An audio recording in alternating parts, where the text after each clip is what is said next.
WION Health Resort is unique, the only one of its kind. Experience the 4 paths of natural wellness: yoga, Ayurveda, acupuncture, and naturopathy.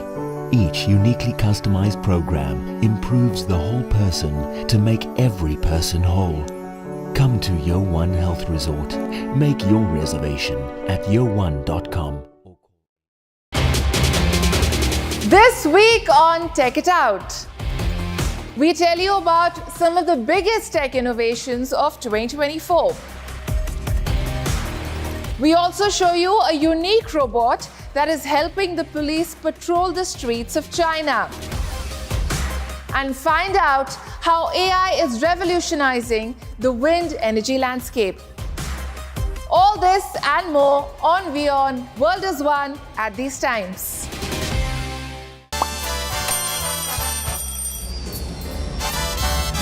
Vielleicht nur als 5%.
Hello and welcome. You're watching Race to Power. My name is Mohammed Saleh.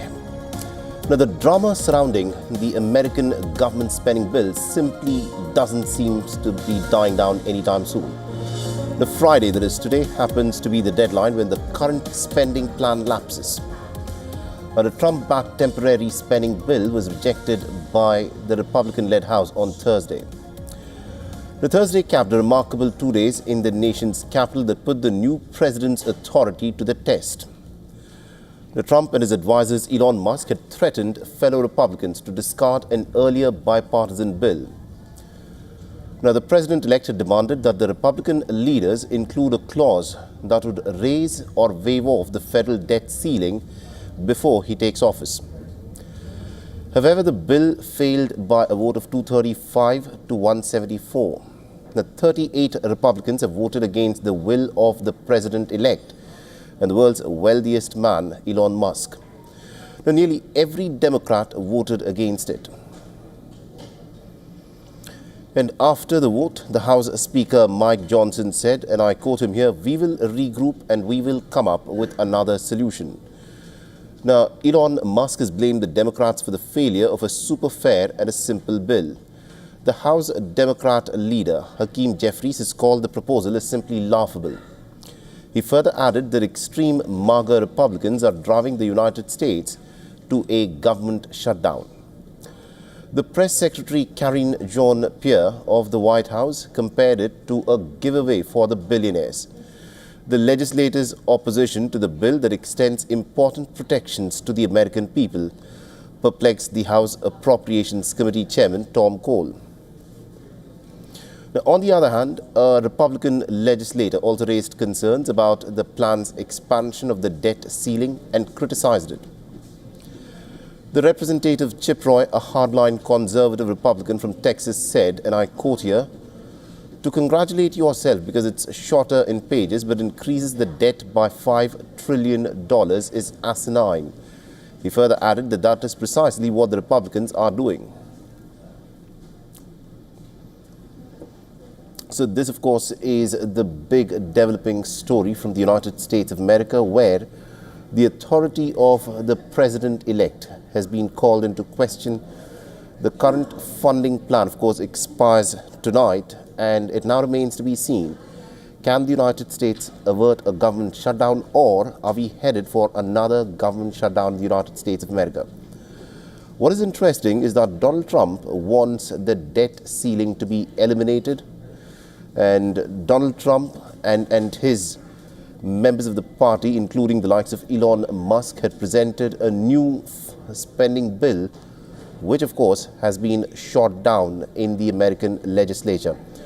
So a number of questions have been raised. If Donald Trump cannot pull his own party members to back a legislation that he's pushing forth, how will he be able to run this government? That of course is the big question. Now remember, Elon Musk has said that the new spending bill that the Republican Party had come up with was much shorter, but the Democrats are saying just because the bill is shorter in the number of pages does not necessarily make the bill better, and to expect that a shorter bill is the better one is just simply asinine.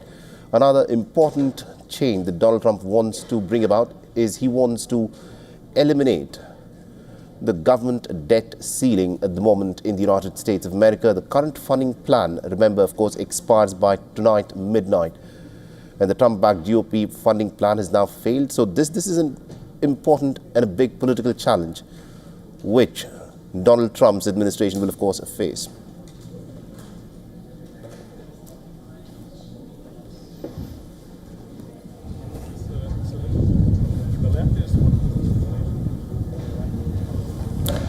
All right, now to help make sense of what is happening at the moment in Washington, D.C., we are joined live on the broadcast by Ms. Reena Shah, who is a former presidential campaign chief spokesperson and also a senior advisor and founder at Relax Strategies. She's joining us live on this broadcast. Ms. Shah, this, of course, is a huge loss of face, one would say, for the president-elect Donald Trump, who's failed in getting his spending bill through. And what makes it even more embarrassing is that a number of Republicans seem to have opposed the spending bill that was tabled by his party. Well, I believe this moment is actually even more embarrassing for the current Speaker of the House, Mike Johnson, who has enjoyed something of a cozy relationship with President-elect Trump in these past few months. I wouldn't say they have mutual admiration, but certainly there's been respect over many weeks. But what we saw transpire, particularly in the past 48 hours, is pressure from President-elect Trump and from, again, Elon Musk, very famously saying that they needed a new deal other than the one that was negotiated for many weeks between Democrats and Republicans in the House.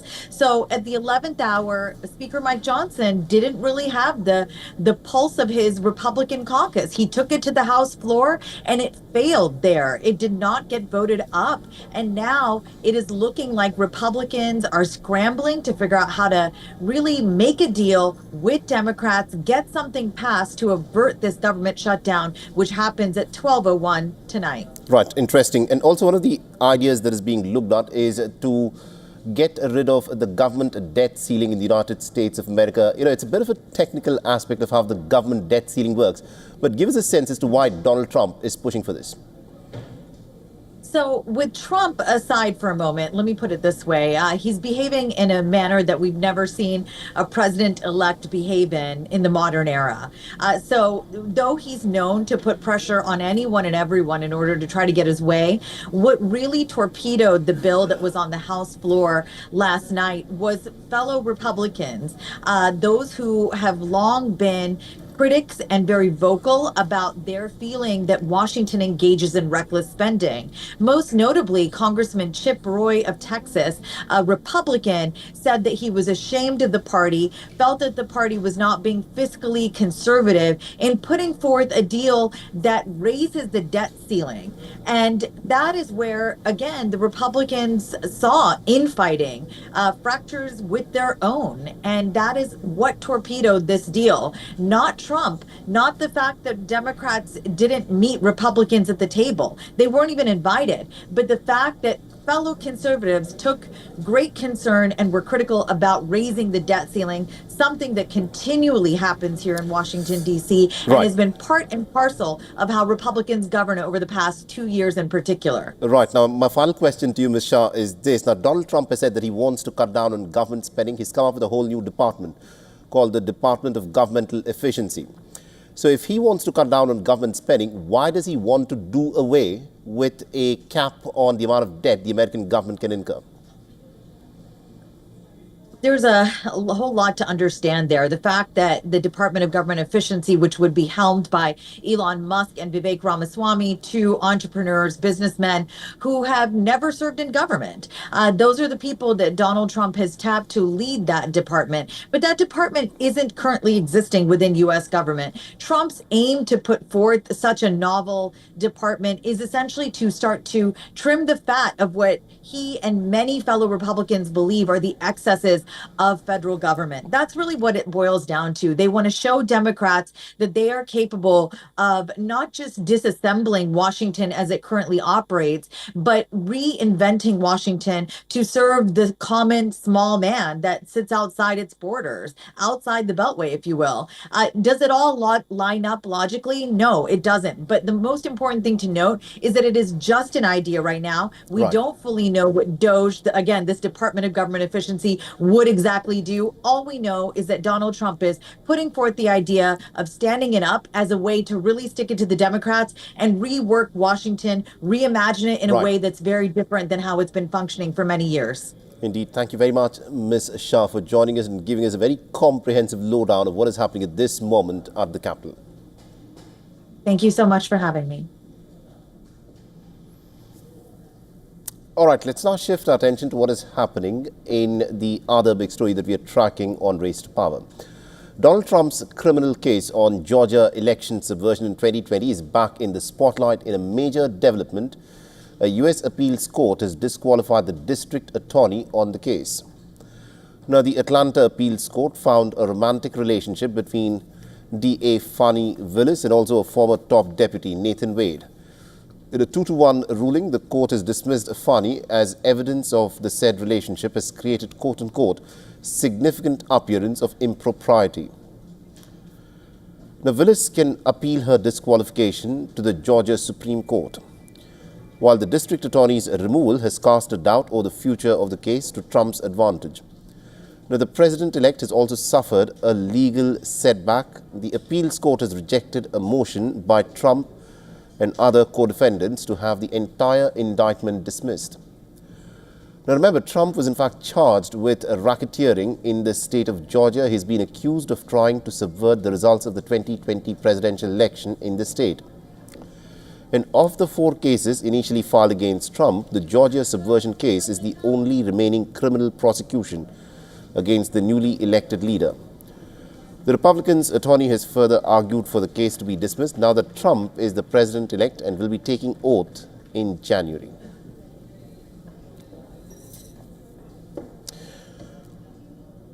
All right, now to give us more insights into what this case is all about, we are joined by our correspondent Susan Tehrani, who's joining us live from New York.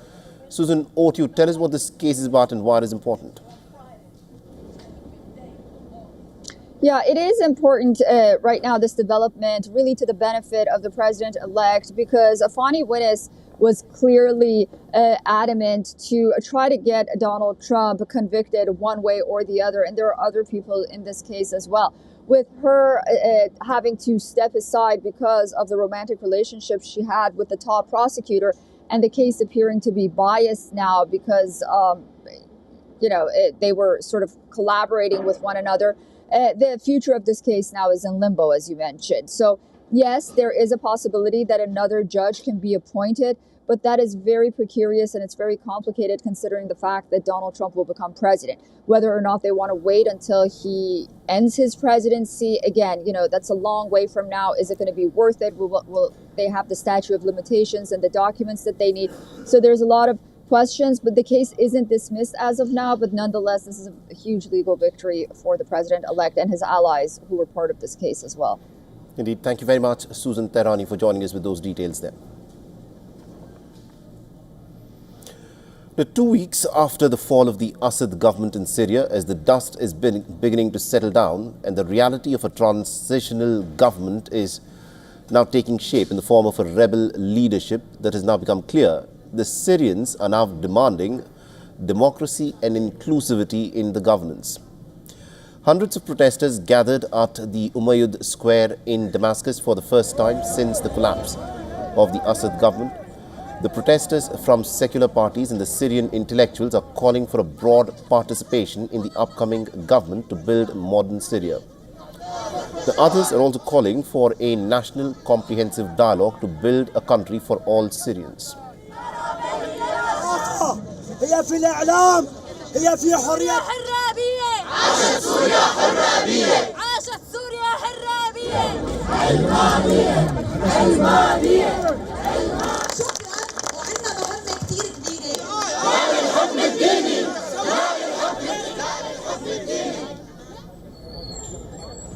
The demonstrators chanted "Free Civil Syria" and that the Syrian people are one, while some protesters also held up signs including "No free nation without free women." Syria is home to multiple ethnic and religious communities, and many fear the possibility that the Sunni Islamist extremists could take over.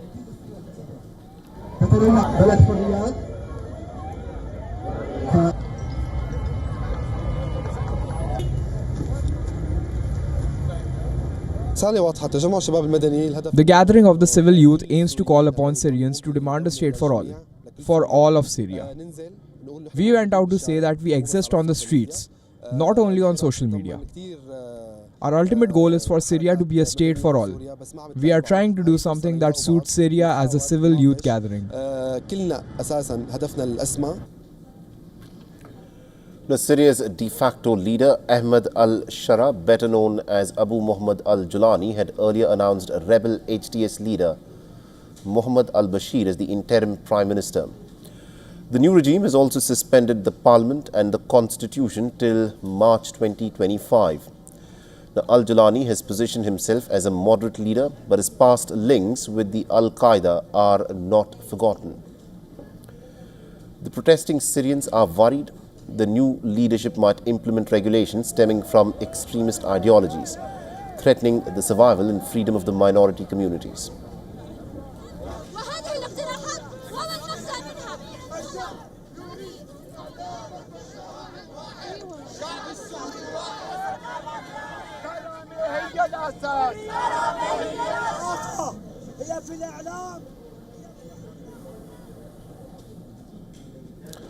In a significant turn of events, West Africa's regional bloc ECOWAS has approved an exit timeline for Niger, Mali and Burkina Faso, three nations that are led by military junta governments. After a year of mediation, the three nations have finalized their decision to leave ECOWAS, citing sanctions and the alleged inaction on regional security issues. And this marks the first time in ECOWAS's nearly 50-year-long history that member states have chosen to withdraw.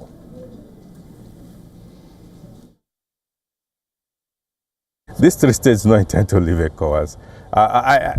What they are trying to do is, yes, you may call it extreme revolution, because they feel that some countries from outside the continent is actually controlling their economy, their politics and all that, so they do not want it any longer. And so they just want to be truly sovereign, they just want to be truly independent in all spheres of independence. And that is what they wanted. Now, the exit process will be completed by January, and the countries are already exploring alternatives, including forming their own alliance and issuing independent travel documents. The departure has also raised questions about the future of key ECOWAS benefits, such as visa-free movement across member states. And this development could have a far-reaching impact on West Africa's security and economy. And WION's correspondent Kaldon Ongmu has sent us this report from Johannesburg. Listen in. The Economic Community of West African States, that's ECOWAS, West Africa's regional bloc, has approved an exit timeline for Burkina Faso, Mali and Niger after a nearly year-long process of mediation. The regional bloc gave the three countries 6 months to reconsider the departure from the group. The imminent departure of the three Sahel states could have a major impact on free trade and movement, as well as on security cooperation in a region where jihadists tied both to Al-Qaeda and Islamic States are gaining ground. There are many issues to consider, including the free trade movement of goods, capital and people. The AOSS authorities have announced that they will not reintroduce visas for ECOWAS nationals. The departure of Mali, Burkina Faso and Niger will become effective next month, 1 year after the initial announcement in January 2024, according to the bloc's regulators. This is Kaldan Omo from Johannesburg, South Africa for WION World is One. In India, the lawmakers from the ruling Bharatiya Janata Party and the opposition's Congress have continued to trade blame over Thursday's scuffle outside the parliament. The matter was in fact raised again on the final day of the parliament's winter session. In the latest, the Bharatiya Janata Party member of the parliament, Nishikant Dubey, has filed a privilege motion against Lok Sabha's leader of the opposition, Rahul Gandhi. Now, the motion calls for Gandhi to be suspended immediately for sharing a clip of the Union Home Minister Amit Shah on X, formerly Twitter. The BJP claims, and I quote, that the clip has been criminally edited with the sole purpose of fomenting the public sentiments as well as lowering the dignity of Parliament. The Union Minister and the BJP leader Kiran Rijiju said a similar motion had been filed against the leader of the opposition in Rajya Sabha and the Congress President Mallikarjun Kharge as well. A day before, the Congress party had moved a privilege motion against Amit Shah, accusing the Union Minister of contempt of the House. Now, the opposition party had earlier filed a privilege motion against the BJP leaders Nishikant Dubey and Sambit Patra. The Congress members of Parliament demanded an update on that investigation after the BJP's allegations against Rahul Gandhi. The row in the Parliament erupted after Amit Shah's speech, in which his statement on Ambedkar had created quite a stir. Now, the opposition has accused Amit Shah of disrespecting the late veteran leader and the social reformer and the architect of the Indian Constitution, B.R. Ambedkar. On Thursday, the lawmakers from both parties physically tackled each other, after which the Bharatiya Janata Party's Member of Parliament, Pratap Chandra Sarangi, claimed that he was injured following Rahul Gandhi's physical attack. Now, the Congress has refuted all of these allegations and has accused the BJP of trying to block Rahul Gandhi's way from entering into the Parliament. Rahul Gandhi has also accused the ruling Bharatiya Janata Party of pushing him and the party president Mallikarjun Kharge.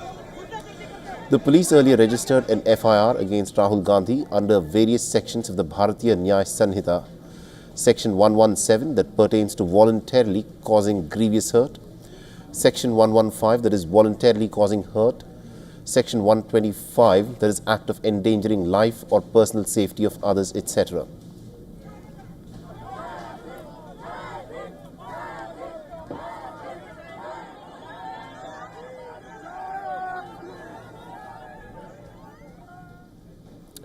The International Olympic Committee will get its new president in March next year, when the 7 candidates who are in the running for the most prestigious post in sports have published their manifestos. From revamping commercial revenue streams like broadcast and marketing rights that account for nearly 90% of the IOC revenue, to enhanced support for athletes, digital transformation and climate sustainability, these issues dominate the candidates' manifesto. Let's take a closer look at the frontrunners and their proposals.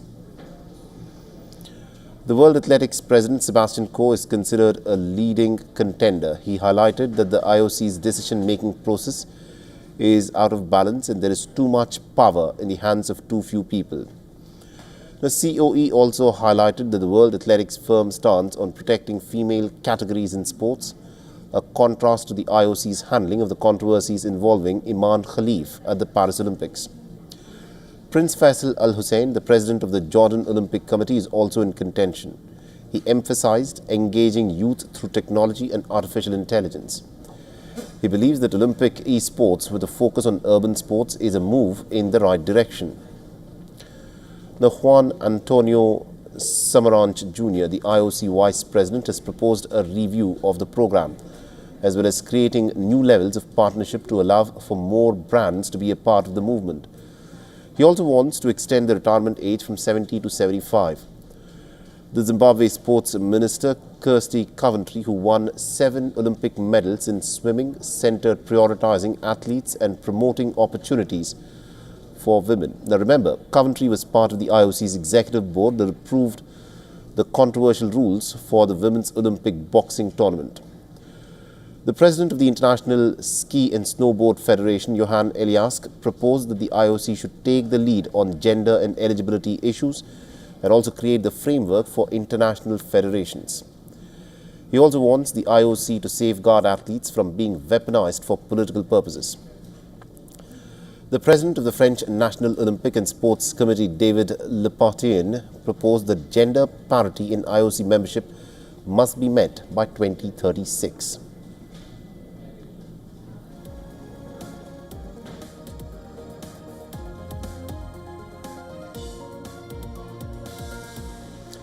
Now, there was chaos and pandemonium in the Taiwanese legislature as the lawmakers pushed and shoved each other over a contentious bill that was tabled by the opposition.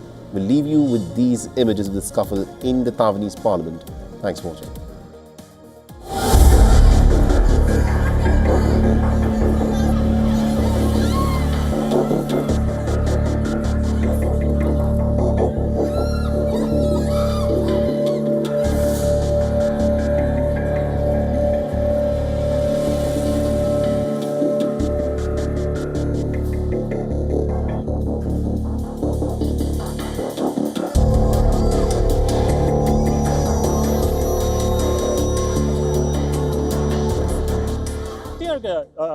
As the language spoken in Taiwan is understood by people in China, Taiwan stands as a testament to the fact that democracy can thrive in a culturally similar society.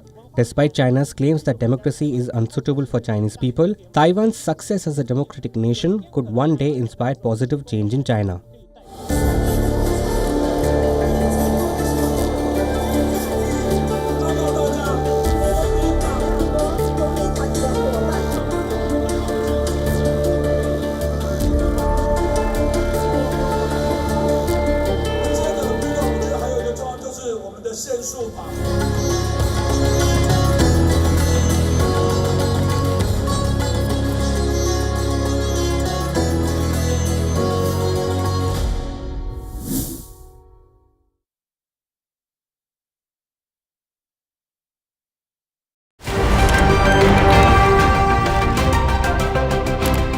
Ready to dive into your daily dose of news?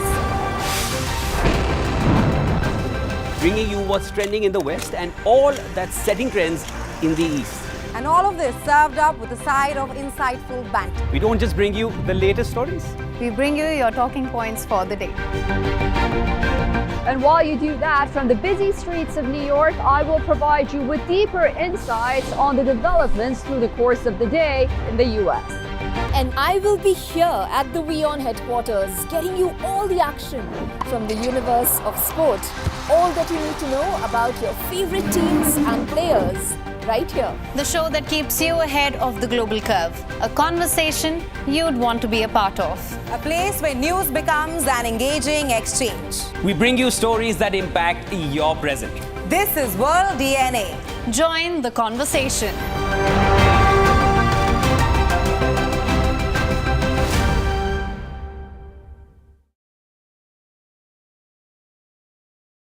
The stress of our world can take a toll on our physical and emotional health. Here, in New York's Catskill Mountains, lies a luxurious place of healing called WION Wellness Center. The WION Wellness Center provides 500,000 square feet of natural methods to manage diabetes, hypertension, chronic pain, obesity, depression, anxiety, and other conditions. We use the traditions of centuries-old natural science from India, yoga, Ayurveda, acupuncture, and naturopathy in personalized programs that help you take charge of your own health. A minimum 5-day stay is recommended for best results. Book now at yo1.com.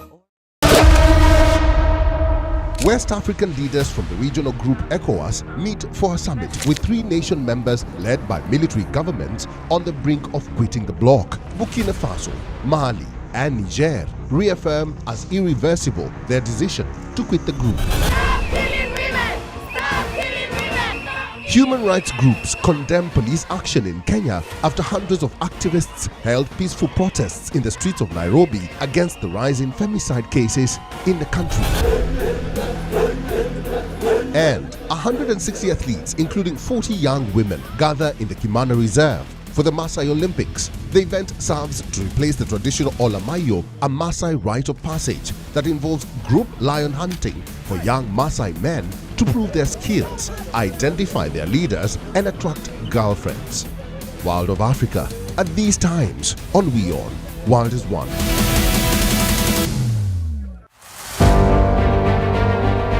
In a year that reshaped the world, 2024 brought seismic shifts, bold moves,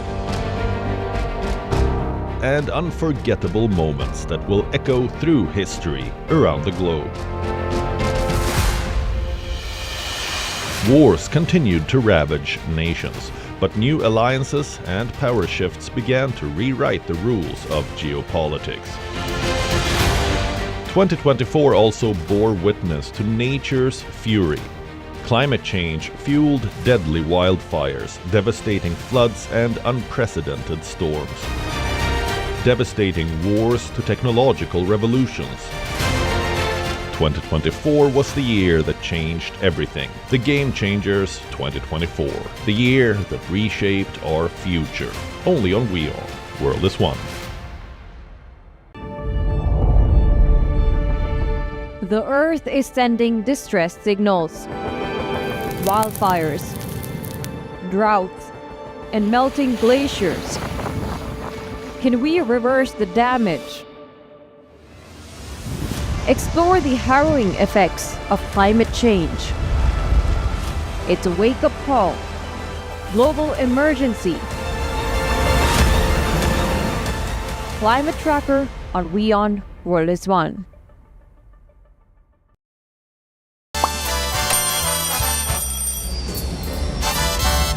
Vielleicht nur als Imposant.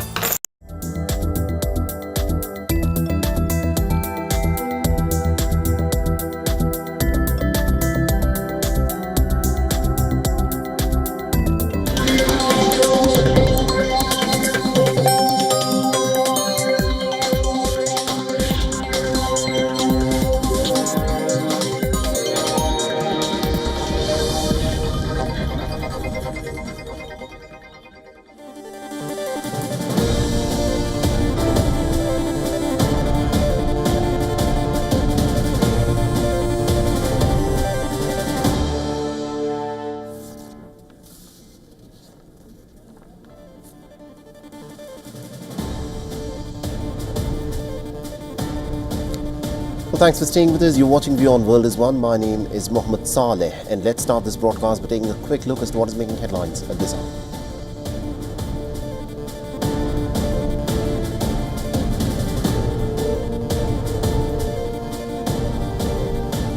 The American lawmakers race to prevent a government shutdown due to hit within a few hours after Donald Trump and Elon Musk sabotaged a bipartisan agreement that would have kept the lights on well beyond Christmas.